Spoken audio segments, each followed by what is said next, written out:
کہ جب آپ اتنے پرفیکٹ ہیں کیوں اہل حدیث لوگوں نے الگ مسجدیں بنائی؟ کبھی فرصت سے سن لینا، بڑی ہے داستاں میری، اے وہ جہنم کے حقدار ہے، کھڑکیوں سے باہر پھینکا گیا، یہ عذاب تک اہل الحدیث نے برداشت کیا، چاہے وہ حنفی بھائی ہو، شافی ہو، مالکی ہو، حنبلی ہو، ہم سب ایک تھے، ایک ہیں، ایک رہیں گے۔ سائنس اور ٹیکنالوجی کی اسٹڈی کتنی ضروری ہے ایک مسلمان کے لیے، مسلمان کمیونٹی کے لیے؟ قبرستان میں دفن کرنے کا اجازت نہیں دیا جاتا ہے، اس کو یہ تک احساس نہ ہو کہ اگر والدین کے بغیر میرا وجود نہیں ہے تو اس کائنات کا وجود اللہ کے بغیر کیسے پاسبل ہے، کہ وہ دائرے اسلام سے خارج نہ ہو۔ درود شریف کی کتنی فضیلت ہے؟ درود شریف تو فرض ہے۔ میں لیکچرر شاہد لطیف، دا مسلم لائن میں آپ کا ویلکم ہے۔ آج ہمارے ساتھ جڑ چکے ہیں جموں کشمیر کے فیمس اسلامک سکالر جناب مولانا مشتاق احمد ویری صاحب۔ ویری صاحب، دا مسلم لائن میں آپ کا ویلکم ہے۔ جزاک اللہ خیر، بارک اللہ۔ درود شریف کی کتنی فضیلت ہے؟ الحمدللہ وکفا والصلاة والسلام علی نبی المصطفیٰ نبینا محمد وآلہ وصحبہ اجمعین، اما بعد۔ سب سے پہلے اللہ بزرگ برتر کے لیے تمام قسم کی حمد و ثنا، حمد و تعریف، درود و سلام ہو پیارے نبی حضرت محمد صلی اللہ علیہ وسلم کے ذات اقدس و اطہر پر۔ درود شریف تو فرض ہے، اس میں دو رائے نہیں ہے۔ ہمارا منہج ہے کہ دعا تب تک آسمان اور زمین کے درمیان معلق رہتا ہے جب تک دعا میں اللہ کی حمد و ثنا کے بعد درود نہ پڑھا جائے۔ ہمارا نہ فرض تب تک قبول ہے، نہ سنت تب تک قبول ہے، نہ نفل تب تک قبول ہے۔ ہمارا ایمان تب تک نامکمل ہے جب تک ہم آپ صلی اللہ علیہ وسلم پر درود نہ بھیجے، درود نہ پڑھے۔ اس میں کوئی لمیٹیشن نہیں ہے، اس میں کوئی گنتی نہیں ہے۔ یہ انسان کو، مسلمان کو اپنا وظیفہ بنانا چاہیے، اٹھتے بیٹھتے سوتے جاگتے آپ صلی اللہ علیہ وسلم پر درود پڑھنا چاہیے۔ یہ ہمارا طر امتیاز ہے کہ ہم وہی الفاظ درود میں پیش کرتے ہیں جو آپ صلی اللہ علیہ وسلم کو خود سکھائے۔ ویری صاحب، پورے جموں کشمیر میں اور جموں کشمیر کے باہر بھی ایون، چاہے ہم بات کریں بریلویوں کی، چاہے دیوبندیوں کی بات کریں، یہاں جماعت اسلام کی بات کریں، یہاں کسی اور گروپ کی بات کریں، لیکن ویری صاحب آپ کو پسند کرتے ہیں۔ میں نے خود بھی ایکسپیرینس کیا، آپ کا وہ سنتے ہیں سوشل میڈیا پہ، تو اس چیز کو آپ کتنی بڑی اچیومنٹ سمجھتے ہیں؟ اس میں سب سے پہلے ذالک فضل اللہ یؤتیہ من یشاء، یہ اللہ کا فضل و احسان ہے کہ لوگ ہماری بات سنتے ہیں اور پسند کرتے ہیں۔ دراصل یہ نہ میرا کوئی کمال ہے بلکہ یہ اللہ کی طرف سے ہم پہ بہت بڑا احسان ہے کہ لوگ کتاب و سنت کو سمجھنے میں اپنے آپ کو آج بہت ہی زیادہ سنجیدہ پیش کرتے ہیں، کیونکہ قرآن میں اللہ بزرگ برتر نے، احادیث میں اللہ بزرگ برتر نے ایسی کشش رکھی ہے جس کے سامنے بھی کتاب و سنت اچھے ڈھنگ سے پیش کیا جاتا ہے۔ مسلمان ہونے کے ناطے ان کا انر اس چیز کو قبول کرنے کے لیے انکنڈیشنل تیار ہوتا ہے، کیونکہ یہ فطرت پر مبنی دین ہے۔ جس مسلمان کے سامنے باب سنت کا حوالہ دیا جاتا ہے، جیسے ہمیں اللہ کہتا ہے ادعو الی سبیل ربک بالحکمہ، آپ کو لوگوں کو دعوت دینی ہے لیکن اس میں حکمت کا پہلو آپ کو لازمی ملحوظ رکھنا ہے۔ اس کے ساتھ ساتھ والموعظۃ الحسنہ، بڑے ہی اچھے طریقے سے ان کو وعظ و نصیحت کرنا ہے۔ تیسرا سٹیپ ہے وجادلہم باللتی ہی احسن، اگر کسی جگہ آپ کو بحث و تمہیز سے بھی کام لینا پڑے اس میں بھی آپ کو بہت ہی زیادہ حسن سلوک کا یہاں پہ اللہ کی طرف سے تاکید و حکم کیا جاتا ہے۔ ہمیں کسی بھی صورت میں ایک دوسرے کے تئیں جھگڑا یا برا کسی بھی صورت میں کرنے کا نہ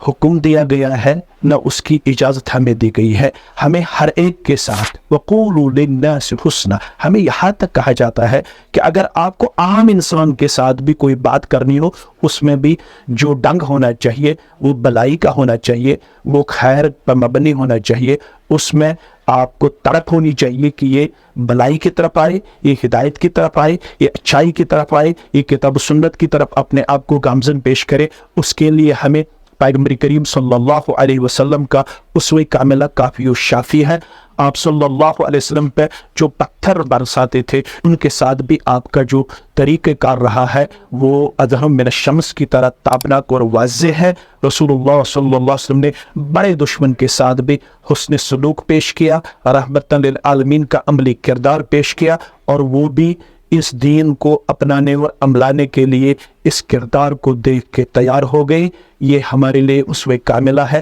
ہمیں کسی بھی صورت میں کسی بھی مسلمان یا کسی بھی انسان کے ساتھ ناروا سلوک اختیار کرنے کا نہ اجازت دیا گیا ہے، نہ ہمیں یہ تعلیم دی گئی ہے۔ جہاں تک میں نے اس چھوٹے سمے میں ریسرچ کیا،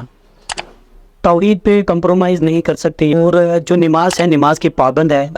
نماز جو چھوڑتے ہیں پھر مسلمان نام ہے ان کا، یا وہ اپنے آپ کو مسلمان سمجھتے ہیں، تو اسلام کی نظر سے کتنے گناہ گار ہے؟ کیا وہ جہنم کے حقدار ہے؟ سب سے پہلے میں اللہ کا شکر ادا کرتا ہوں کہ آپ کو اہل حدیث نمازی نظر آئی، واحد نظر آئی، یہ اللہ کا احسان ہے۔ اب تک الحمدللہ توحید میں کبھی بھی اپنے آپ کو کسی بھی صورت میں جھکاؤ میں پیش نہیں کیا، بلکہ ہم نے اس میں ڈیڈیکیشن دکھائی، اور کوشش کرتے ہیں کہ ہمارے نونہال بھی توحید و سنت پہ قائم و دائم رہے، اور ان کو نماز چھوڑنے کا کسی بھی صورت میں اپنا ضمیر اجازت نہ دے۔ اس کے لیے بہت زیادہ محنت کی جا رہی ہے، علماء کی طرف سے، جماعت کی طرف سے، داعیان حق کی طرف سے۔ جہاں تک مسلمان کا تعلق ہے، وہ کسی بھی سکول آف تھاٹ سے وابستہ ہو، چاہے وہ حنفی بائی ہو، شافی ہو، مالکی ہو، حنبلی ہو، ہم سب ایک تھے، ایک ہیں، ایک رہیں گے۔ ہمارا موٹیو ایک ہے، ہمارا ہدف ایک ہے، ہمارا ٹارگٹ ایک ہے، ہمارا سلیبس ایک ہے۔ ہمیں یہ کہا جا رہا ہے ترکت فیکم امرین، آپ کے درمیان میں نے دو مضبوط چیزیں چھوڑی، جب تک ان دو چیزوں کے ساتھ آپ اپنے آپ کو اوبیڈنٹ پیش کرو گے، تب تک آپ کو کسی بھی صورت میں کوئی ویکنس، کوئی کمزوری اور کوئی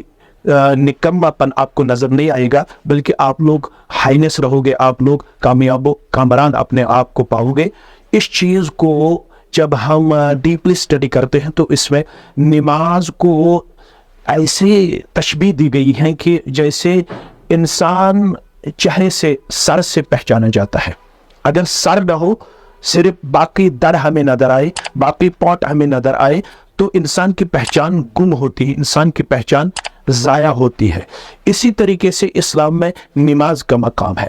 جو مسلمان اپنے آپ کو کہتا ہو، اگر وہ نماز کا پابند نہ ہو، وہ کبھی کبھار نماز پڑھتا ہو، تو اس کو اپنے آپ پہ سوچنے کی ضرورت ہے، کہیں وہ دائرے اسلام سے خارج نہ ہو، کیونکہ بین العبد والکفر والشرک ترک الصلاۃ، ایک کافر اور ایک مشرک اور مسلمان کے درمیان جو عمل فرق کرتی ہے وہ نماز ہے۔ محمد رسول اللہ صلی اللہ علیہ وسلم کا فرمان مقدس ہے، وَجُعِلَتْ قُرَّةُ عَيْنِي فِي الصَّلَاةِ، یہ جو میری آنکھیں ہیں، میری آنکھوں کی ٹھنڈک نماز میں رکھی گئی ہے۔ رسول اللہ صلی اللہ علیہ وسلم کا فرمان ہے، من ترک الصلاۃ متعمدا فقد کفر، جس نے جان بوجھ کے نماز چھوڑی وہ کفر کے قریب ہوتا ہے، اس کو پھر کافر بننے میں زیادہ دیر نہیں لگتی ہے۔ اس لیے سوچنا چاہیے کہ میں عبداللہ ہو کے، عبد الرحمن ہو کے، فاطمہ ہو کے، کلثوم ہو کے، مشتاق احمد، فاروق احمد نام رکھنے کے باوجود میں اگر اپنے آپ کو کافرانہ کردار میں پاؤں تو یہ ہمارے لیے ٹوٹلی انفارچونیٹ ہے، یہ پوری امت کے لیے انفارچونیٹ ہے، بدقسمتی ہے۔ لہٰذا ہمیں یہ کہا جا رہا ہے مروا اولادکم بالصلاۃ وہم ابناء السبع السنین، جب آپ کا بچہ 7 سال کا ہو جائے اسی عمر سے بچے کو نماز کی طرف ہمیں لگانا ہے، یہ ہمیں اسلامی تعلیم دی گئی ہے۔ وَضْرِبُوهُمْ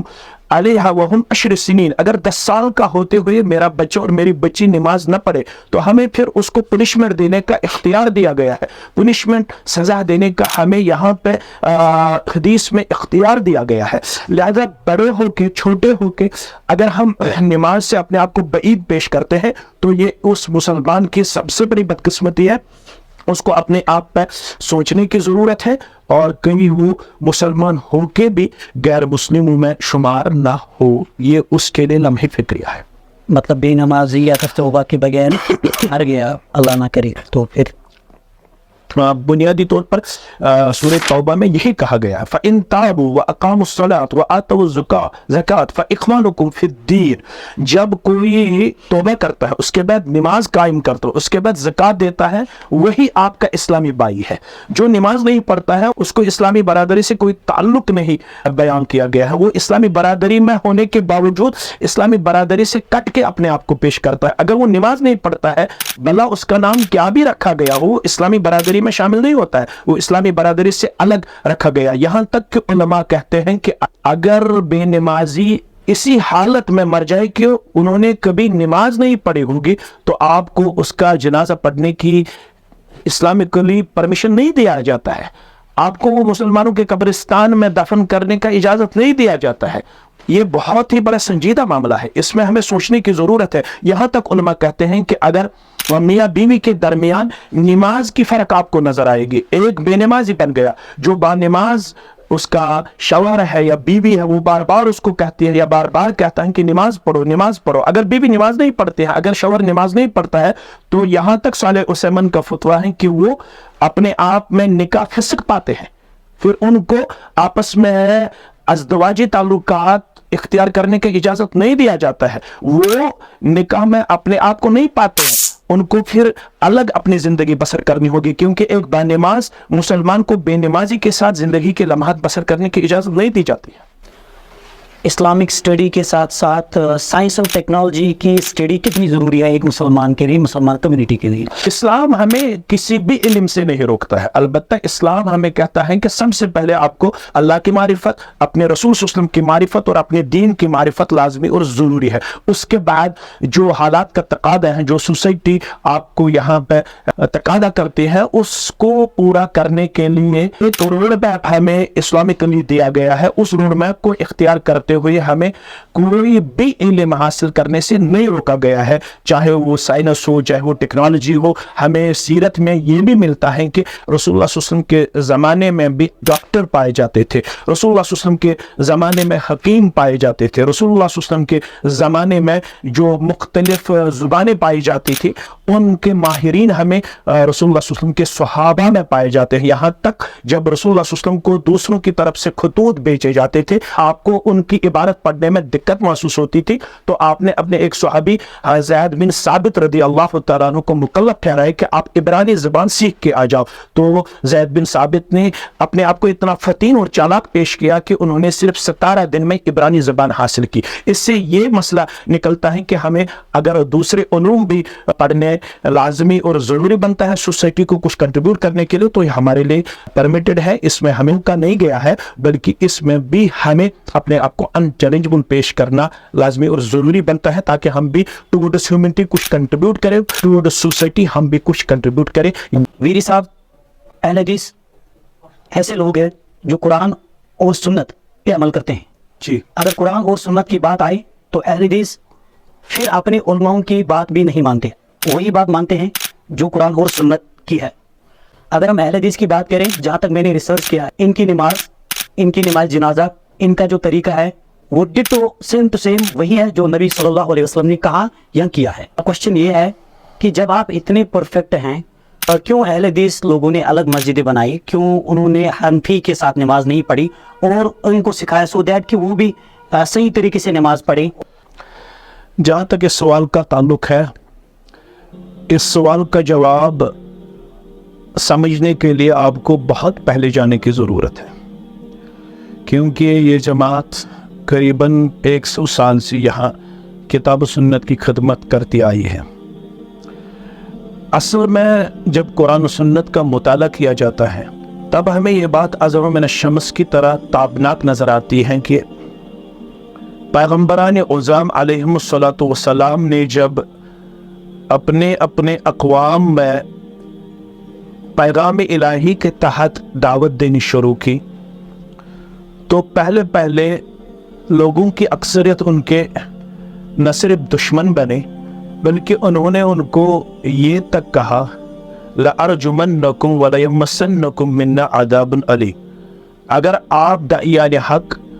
یہ دعوت کہنے سے باز نہ آئے تو ہم آپ کو سنگباری کریں گے, آپ کو دردناک عذاب میں مبتلا کریں گے. اس کے باوجود پیغمبران اعظم والسلام نے پیشنس رکھی, وہ صبر کے پائکر تھے. انہوں نے بہت صبر کرنے کے بعد اپنے آپ کو ہجرت میں پیش کیا. آپ ان کی سیرت سے واضح نظر آئے گی کہ جب انہوں نے قوم کو جاہل پایا, جب انہوں نے قوم کو باوجود یہ کہ وہ ان کی بات مانتے, قوم نے ان کو تشدد میں مبتلا کیا, تو اللہ کی طرف سے پھر ان عظیم بندوں کو ہجرت کا حکم دیا گیا. یہ ابتدا سے دستور رہا ہے کہ لڑائی جھگڑے سے اپنے آپ کو بچانے کے لیے پھر انہوں نے ہجرت کا راستہ اپنایا۔ یہی بات یہاں پر اہل الحدیث کے ساتھ روا رکھی گئی۔ اہل الحدیث نے حد الوسع اپنے آپ کو اپنے برادری میں صابرانہ کردار میں پیش کیا، لیکن جب لوگوں نے ان کو ان مسجدوں سے دھکے مار کے باہر نکالا، جب لوگوں نے ان کو مار پیٹ کیا، جب لوگوں نے ان کے خلاف سازشیں رچائی، جب لوگوں نے ان کے خلاف مختلف معاملات پیش کیے جو انبیئریبل تھے،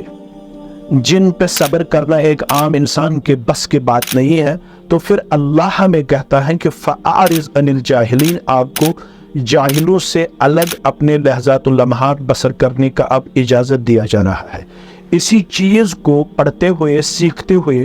اہل الحدیث نے